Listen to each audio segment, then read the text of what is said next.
Hello everyone. इसमें हम atoms करेंगे, क्लास 12 का जो चैप्टर है एटॉम्स। और इस वीडियो में हम अल्फ़ा पार्टिकल एक्सपेरिमेंट सीखेंगे।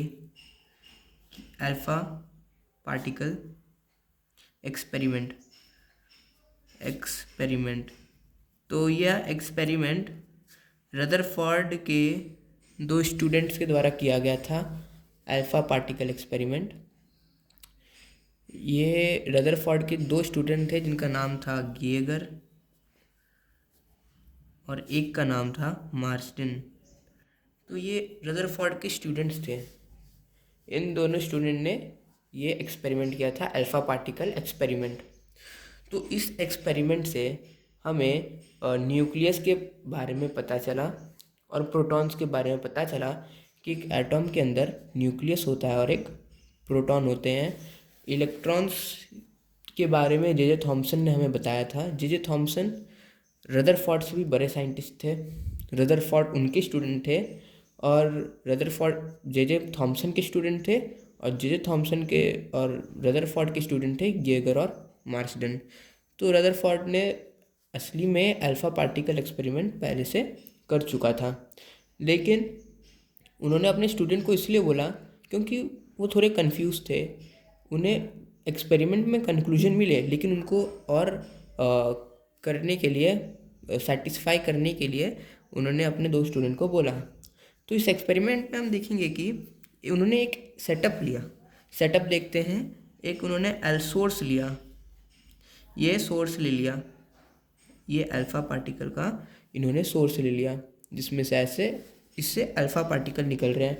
अब ये अल्फ़ा पार्टिकल क्या होता है? क्या कोई इम्पोर्टेंट सा पार्टिकल है? बिल्कुल नहीं। अल्फ़ा पार्टिकल जो है, जो आपका अल्फ़ा पार्टिकल होता है, वो हीलियम का न्यूक्लियस होता है। वो हीलियम का न्यूक्लियस होता है। जैसे कि आपने न्यूक्लियस देखा है, न्यूक्लियस एक एटॉम के बीच में प्रेजेंट रहता है और बड़ा रहता है न्यूक्लियस, तो थोड़ा सा तो इम्पॉर्टेंट है। तो ये हीलियम का न्यूक्लियस है। तो ये इन्होंने ले लिया हीलियम का न्यूक्लियस, हीलियम का न्यूक्लियस ले लिया अल्फ़ा पार्टिकल, और इसमें से इन्होंने अल्फ़ा पार्टिकल निकाले। तो ये अल्फ़ा पार्टिकल इधर से निकल रहे हैं, ठीक है। ये अल्फ़ा पार्टिकल इधर से निकल रहे हैं अभी। और इन्होंने एक गोल्ड फॉइल की स्क्रीन ले ली, ठीक है।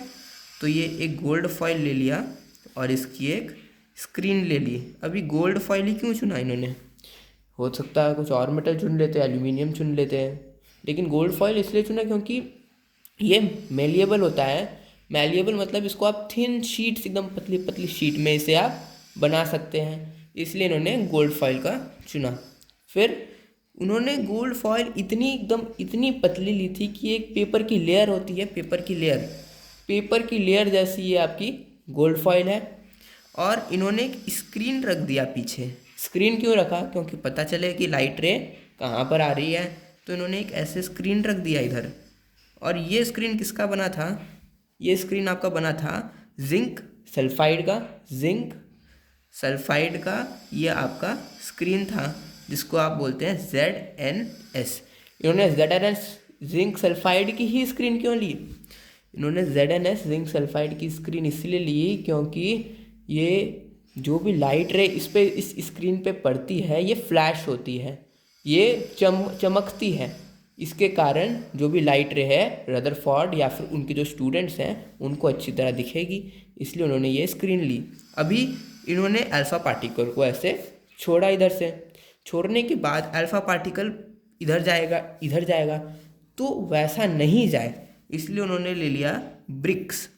ये लिड ब्रिक्स है, लेड के बने हुए ब्रिक्स ले लिए। अभी लेड ब्रिक्स क्यों लिया? लेड ब्रिक्स बहुत मदद करता है कोई भी अगर चीज़ आपको जो फैल रहा है उसको एक लाइन पे लाने के लिए। कैसे? जितने भी लाइट रे जो इधर जाएंगी, ये लेड ब्रिक्स इसको अब्जॉर्व कर लेता है, इसको भी अब्जॉर्व कर लेता है, इसलिए लेड ब्रिक्स बहुत मदद करता है, जिसके इस एब्जॉर्प्शन के कारण जितने भी अल्फ़ा पार्टिकल सब स्ट्रेट लाइन पे आपके जाते हैं, ठीक है। तो ये अल्फ़ा पार्टिकल आपके स्ट्रेट लाइन पे इधर गए और इधर गोल्ड फॉइल से टकराए। अभी टकराने के बाद क्या देखा गया?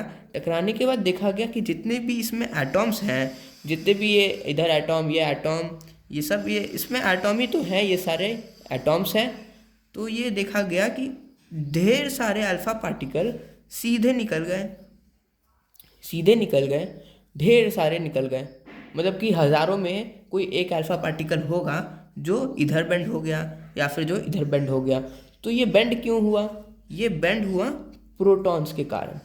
ये बेंड हुआ प्रोटॉन्स के कारण, क्योंकि प्रोटॉन्स होते हैं पॉजिटिवली चार्ज्ड, अल्फा पार्टिकल होते हैं पॉजिटिवली चार्ज, और ये पॉजिटिव क्या करता है? रिपल करता है। इसके कारण जितने भी इधर आए तो पॉजिटिव रिपल होने के कारण ये लाइट रे बेंड हो गए और इस जिंक सल्फाइड के स्क्रीन पे पड़े।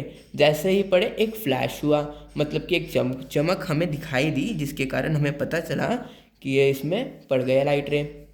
फिर कोई अल्फा पार्टिकल देखेगा कि एकदम जैसे टकराए वैसे वापस गए 180 डिग्री में। अब ऐसा क्यों हो रहा था? अभी प्रोटॉन होते तो उधर बेंड कर रहे थे, कोई अल्फा पार्टिकल को इधर भेज रहे थे, किसी अल्फा पार्टिकल को उधर भेज रहे थे। लेकिन जब ये पता चला तो ये एकदम स्ट्रेट 180 डिग्री में, मतलब जैसे गए वैसे आए, वैसे बेंड होकर आ गए। ये हो रहा था न्यूक्लियस के कारण। और न्यूक्लियस से फिर हमें पता चला कि डिस्कवरी हो गई न्यूक्लियस की, कि एक एटॉम होता है, एटॉम के एक बीच में एक बड़ा सा मास वाला एरिया रहता है जिसको हम न्यूक्लियस कहते हैं। और न्यूक्लियस के पास इतना ज़्यादा मास रहता है कि वो किसी भी पार्टिकल को रिफ्लेक्ट कर देता है। और ये क्या टकरा के आ रहे हैं पार्टिकल? ये पार्टिकल नहीं टकरा रहे, अल्फ़ा पार्टिकल्स नहीं टकरा रहे हैं। जो ये अल्फ़ा पार्टिकल इधर जा रहा है ये है पॉजिटिवली चार्ज्ड, और जो हमारा ये न्यूक्लियस है हमारा, ये क्या कहते हैं, अल्फ़ा पार्टिकल को इधर से आ रहे हैं, ये पॉजिटिव चार्ज रिपेल करते हैं। जैसे ही आया ये इधर से ही मुड़ गए, ये इधर से आए, न्यूक्लियस से आए तो ये सीधा मुड़ गए। तो ये न्यूक्लियस से पॉजिटिव चार्ज रिपेल करते हैं, कोई इधर से टकराव नहीं हो रही है, ये सब रिपेल हो जा रहे हैं। तो यही थी अल्फ़ा पार्टिकल एक्सपेरिमेंट रदरफोर्ड की। Thank you for watching this video.